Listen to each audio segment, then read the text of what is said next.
जिंदाबाद जिंदाबाद जिंदाबाद। सोनू भैया जिंदाबाद जिंदाबाद जिंदाबाद। डंडवास पंचायत की जनता जिंदाबाद जिंदाबाद जिंदाबाद। डंडवास पंचायत की जनता जिंदाबाद जिंदाबाद जिंदाबाद।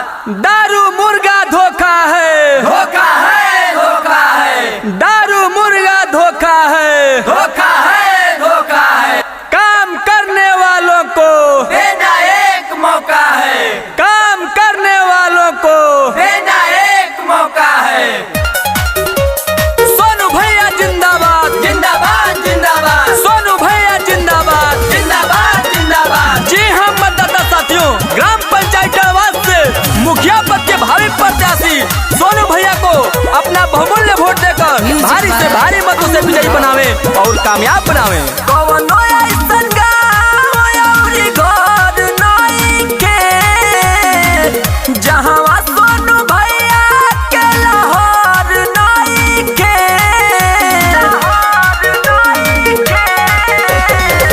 कौनो ऐसन गाँव अउरी घर नइखे जहाँ सोनू भैया के लहर नइखे। डंडवास में हमारा सोनू भैया लेखा मुखिया दूसर नइखे। डंडवास में हमारा सोनू भैया लेखा मुखिया दूसर नइखे।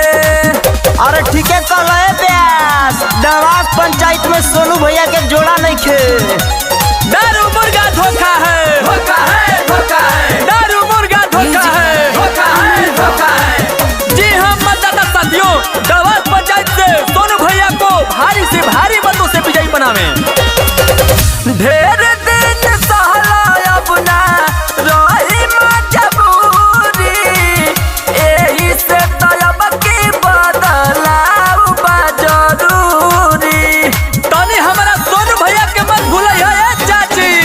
ढेर दिन सहला अब ना रही मजबूरी, एही से तलब की बदलाव बा जरूरी। मिलत सपोर्ट कौनो डर नइखे, एकराल बढ़िया अवसर नइखे। डंडवास में हमारा सोनू भैया लेखा मुखिया दूसर नइखे। डंडवास में हमारा सोनू भैया लेखा मुखिया दूसर नइखे।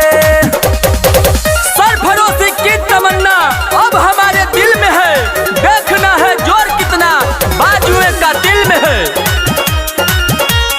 सोनू भैया जिंदाबाद जिंदाबाद जिंदाबाद। सोनू भैया जिंदाबाद। जिंदाबाद जिंदाबाद। क्यों पड़े हो चक्कर में, कोई नहीं है टक्कर में। जनता लोग से सोनू भैया करेले गुहार हो, सब ही के बड़ुए विचार अब की बार हो।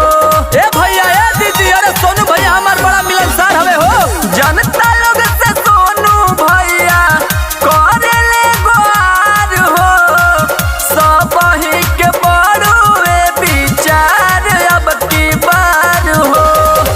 लेवे वाला केहू अब कागर नइखे, मिलत सपोर्ट कौनो डर नइखे। डंडवास में हमारा सोनू भैया लेखा मुखिया दूसर नइखे। डंडवास में हमारा सोनू भैया लेखा मुखिया दूसर नइखे। कौनो ऐसन गाँव अउरी घर नइखे जहाँ सोनू भैया के लहर नइखे। डंडवास में हमारा सोनू भैया लेखा मुखिया दूसर नइखे। डंडवास में हमारा सोनू भैया लेखा मुखिया दूसर डर नहीं खे